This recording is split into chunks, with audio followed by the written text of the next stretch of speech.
The Force Awakens was released. We all watched it. Yes, it was released just yesterday, actually. Yes. And I could date the video.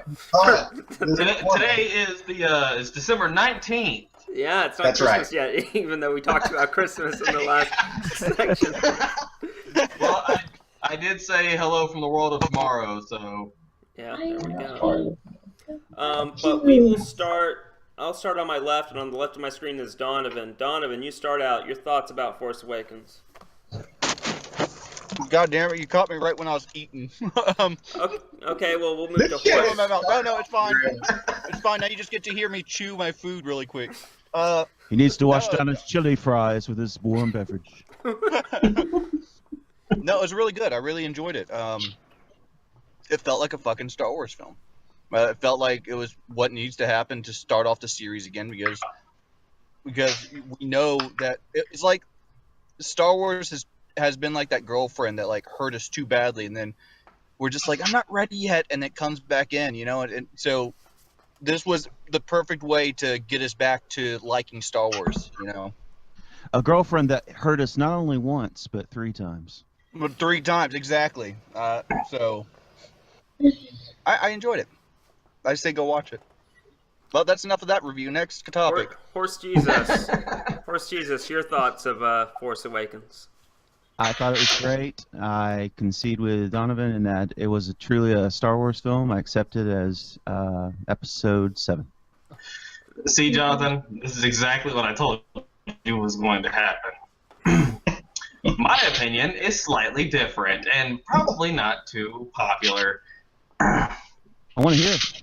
I want to hear it. That's the whole point of podcast. Have differing opinions on shit. But I you're thought wrong. they basically copy and pasted the plot from A New Hope. Gave it a nice shiny new cover. I saw but it. I mean, yeah. It starts on a desert planet that's not Tatooine, but is totally Tatooine. You have not the Death Star that blows up 5 planets instead of 1. It's the whole movie just kind of seemed like fan service. Not that that's a bad thing, but I was kind of expecting more of a standalone, you know, doing its own thing kind of movie, not trying to pander to the audience for 3 hours. So that was my major issue with it. As much as I loved it, I agree. That was my criticisms. The cross-references got a little ridiculous. I'm here to save you. The plans went into another droid, you know, another Death Star. But I still loved it. But yeah, I saw what you saw, Zach. Yeah. No, I completely agree with you, Zach, on that end. But at the same time, that's exactly what we need because it's the story was just man, there it is again. But it was and wanting to see, and I actually want to see what happens to these characters after this one, and that's what's important, and it's the starting off point to start these new characters. And they weren't Jar Jar Binks, they weren't the people I hated, you know. That is true. I will say it was better than the prequels. So you know, I'm not saying it was a bad movie. I did enjoy it. I had fun. It was funny. That's one thing I did like about it. It was actually funny. Yeah. So I liked the humor in it, and if it did that just as a jumping off point, as a starting point for the movies that are going to come after this, I'm fine with it. But if they all turn out to be like this, I'm going to be severely disappointed. Yeah, I agree with that. If there's a city in the clouds in the next movie, I'm out. Yeah. City in the clouds. It's going to be a town in the fog. A town in the fog. Yeah. Luke Skywalker turns to Rey and he's like, "I am your father," and then she goes, "No." Seriously though, I will get annoyed if Kylo goes, "Luke never told you." I mean, if that happens, I'm gonna be pissed. There's going to be a scene. Yeah, there's going to be a scene where she gets her hand cut off, and it's like, yeah, Luke Skywalker never told you what happened to your parents. No, I am your parents, or some crap. I am your parents. I will annoy me. give it to my parent company, Disney, and I will say that it was there was plenty of mystery, and they kept a really good lid on all the surprises moving up to the movie. Like, I did not know what to expect. I knew that Harrison Ford was going to be in it, but they kept Luke totally out of the sort of commercial run up to the movie. They highlighted the new characters really well. I think that the spoilers that we're going to talk about, which we need to put a spoiler warning. Spoiler alert! That's what really turned me when they took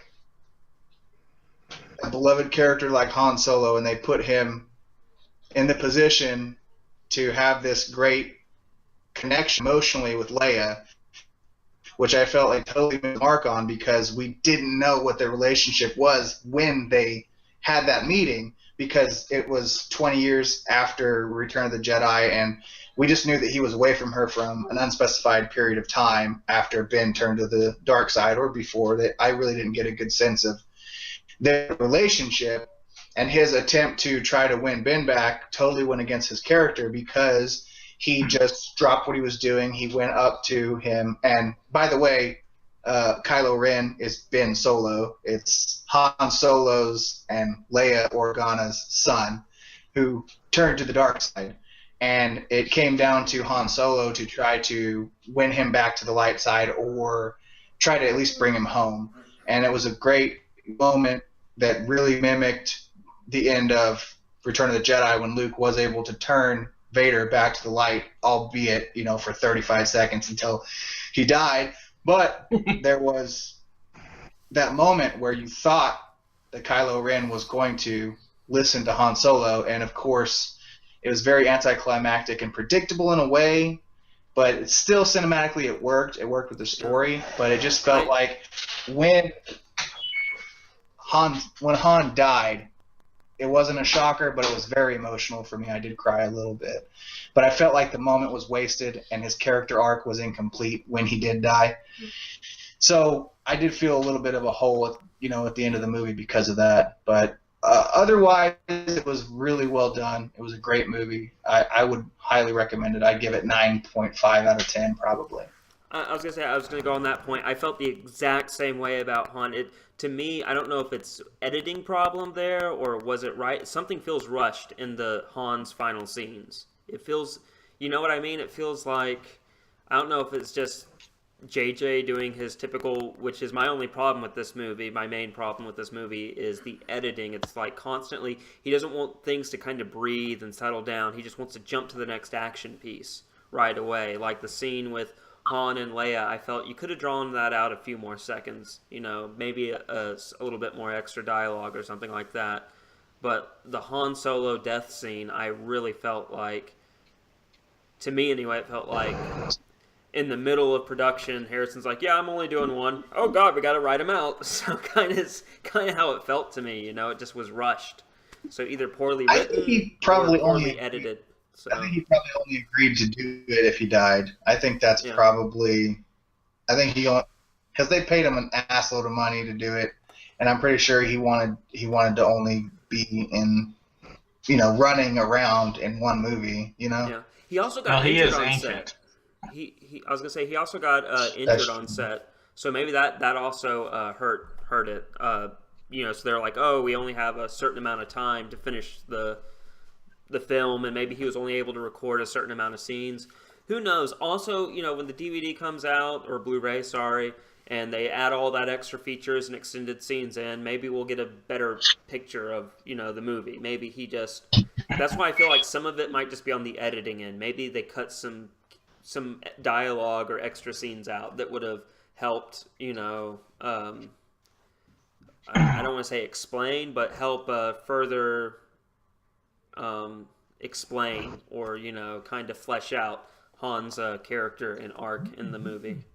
Well, what I think it probably had to do with is I think JJ was trying to kind of distance this Star Wars from the prequels because of the enormously bad taste they left in everyone's mouth by kind of keeping it a lot more action packed, because the prequels until like episode 3, and even then more towards the end of that movie, it was basically just space politics with a couple of action scenes here and there. And I think he just kind of tried to keep it around what everyone wants to see is we want to watch the space wizards fight. I don't know. I kind of had a... The space wizards didn't fight, though. The space amateur spot. Yeah, I was gonna True. say the space amateur spot. Also, keep in mind, Ray was like the how they did it is she did kind of seem like she was the clear favorite. But keep in mind, Kylo Ren got shot with Chewbacca's crossbow or whatever I forgot what's it called, Jonathan? I forgot what his weapon's called. Bowcaster. Bowcaster, thank you, That's Bowcaster. it. Anyway, and he's selling that injury throughout the rest of the film. You know, Still, it's Yeah, I like think Peter she had Mayhew- access to force powers acting she shouldn't have had. Like, the Jedi mind trick and being able to manipulate things with the Force.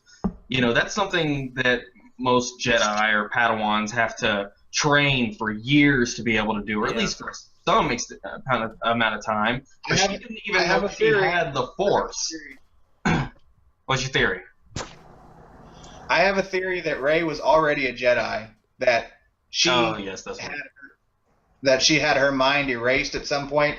The Jakku family abandonment thing is a fiction because nobody really hinted, other than Maz Kanata, about that. And she was very vague. She was not like, what you're waiting for isn't in the past, it's in the future. I think she might have known a little bit about what was going on, but I think that Rey's family was a creation of some, so she might have been like a advanced Jedi at the time of the rise of the Knights of Ren, and she was hidden away voluntarily. She went into a self sort of inflicted exclusion, or another set of words that fit the scenario better, sort of a self-imposed whatever. She erased her mind, or had her mind erased, and was put on a desert planet somewhere to either protect herself or the ones that she did love.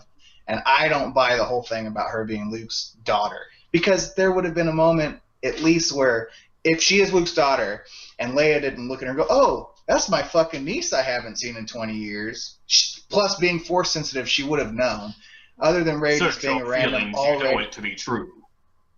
Exactly. Other than Rey being an already advanced Jedi who was just awoken, her force was there. It was just awoken because it had been lying dormant through some type of Jedi brain lock, and I think that's probably more J. Abrams style to do something like that. So he might do that, but she also could have probably not said anything because she's going to see Luke anyway, and Luke might explain that. Star Wars is about the Skywalker bloodline. At that time, Leia didn't have the missing piece of the map for Luke, so she wouldn't have assumed that Rey would make it to Luke. Maybe she didn't want to tell her. Maybe Luke told her not to tell her.